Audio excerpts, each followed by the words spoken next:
Why is that important?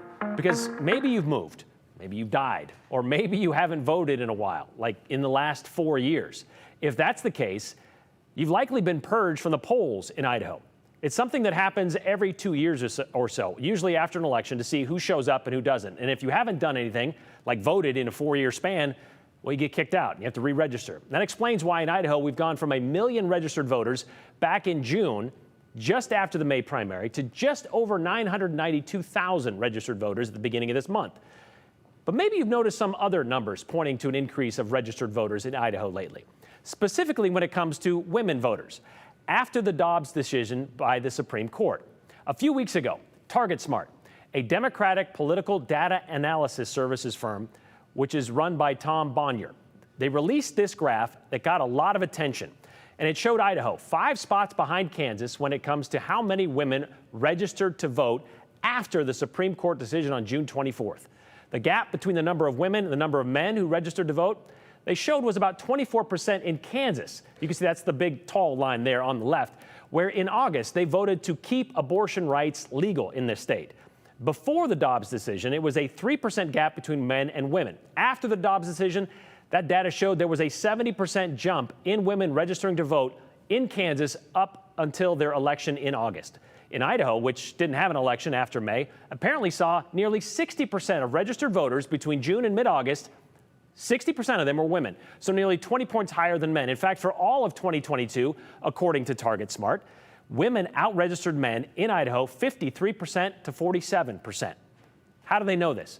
Because when we asked the Secretary of State's office to confirm this data, they told us they, quote, don't split the stats by gender, meaning that information is recorded because you're asked for that information on the voter registration form, but we were told that information is not made public, or at least not readily made public. It can be requested through a public records request, and that data is then provided by a third party, which is exactly how TargetSmart got it. Tom Bonnier told us since Idaho doesn't include gender on the public information list, they did get it from a combination of outside data or a third party, and of course some models. The obvious point of this information dump was to make a connection between the Dobbs decision by the Supreme Court and a bump in women worried about reproductive rights registering to vote across the country and, of course, here in Idaho. And maybe that's the case.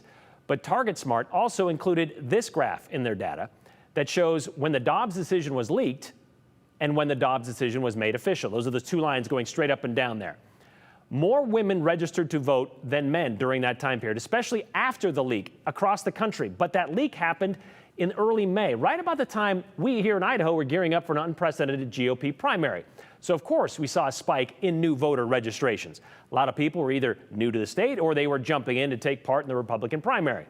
With 25 weeks until the general election, we had a spike of nearly 16,000 voters to register in Idaho. However, 4 years ago, we saw a similar spike. In fact, it was a higher spike in 2018. 18,000 registered during the same week 4 years ago before the primary of 2018. Granted, the data showed that spike contained about 500 more women than men. And overall, for the year of 2022, we've had 3,000 more women registered to vote in Idaho than men. But as the Secretary of State pointed out to us, it could be for a couple of reasons. It could be because of reproductive rights, sure, or it could be because Reclaim Idaho is out gathering signatures to get their education funding initiative on the November ballot. And women, they tell us, are more likely to get involved in educational issues than men.